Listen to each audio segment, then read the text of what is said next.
Добро, денеска сум во кампања во мојата Струмица, заедно со мене кандидатите за пратеници, а во поддршка се сите овие прекрасни луѓе кои што веруваат во подобар живот во нашата Македонија.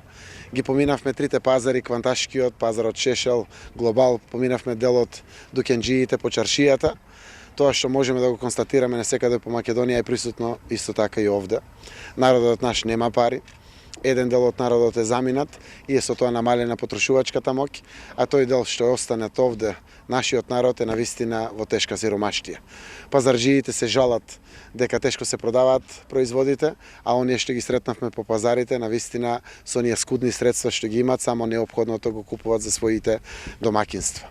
Сите знаеме дека работите мораме да ги промениме.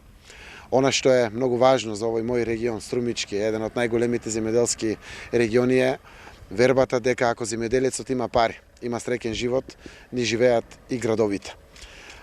Навистина, никогаш потешко земјоделецот не живеел од самостојноста во Македонија. Оваа година беше посебно тешка за земјоделците. Ниту пролетното, ниту есенското производство не се продаде по добри цени, со кои што може да каже дека земјоделците ќе ја поминат добро зимата. Надежта е вперена во промените и јас сум уверен и убеден дека со новите политики од планот за живот во Македонија работите можеме да ги промениме. Она за кое што ќе посветиме најголемо внимание е да обезбедиме пласман на земјоделските производи и тоа да биде секако по достоинствени цени. Главна задача на едната централна власт ќе биде да ги отвори новите пазари, да створи конкуренција надпревар помеѓу откупувачите овде, кој повеќе ќе го плати земјоделското производство, тој да може да го купи. Тоа е едно од најсериозните барања на земјоделците и тоа се очекува од идната влада да биде направено. Субвенциите ќе растат, годишно ќе помагаме со 160 милиони евра субвенции, но тие ќе стигнат навремено и тогаш кога навистина им требаат на земјоделците, кога прават најголеми трошоци за подготовка, сеидба или она што значи организирање на земјоделското производство. За 4 годишен мандат тоа се 640 милиони евра, но тоа е само помош. При тоа ќе интервенираме со намалување на севкупните трошоци во земјоделското производство, како намалување на давачките околу препаратите, околу вештачките ѓубрива, околу она што значи репроматеријали за земјоделско производство.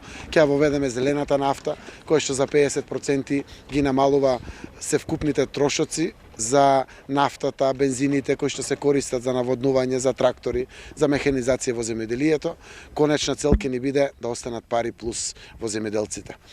Овој регион, како и други земјоделски региони во Македонија, навистина се она која што е голема наша предност, производството на храна, препознатлива насекаде по светот, еколошки, здрава храна, а изјавата ја давам токму од населеното место Куклиш, би можел да кажам дека овде се едни од најголемите работници што ги познавам широм Македонија, а јас се шетам цела Македонија.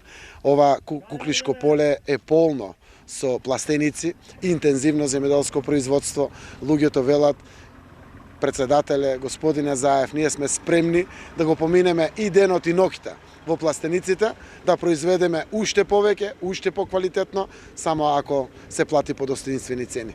Јас сум убеден дека доаѓаат добри времиња за земјоделството во Македонија.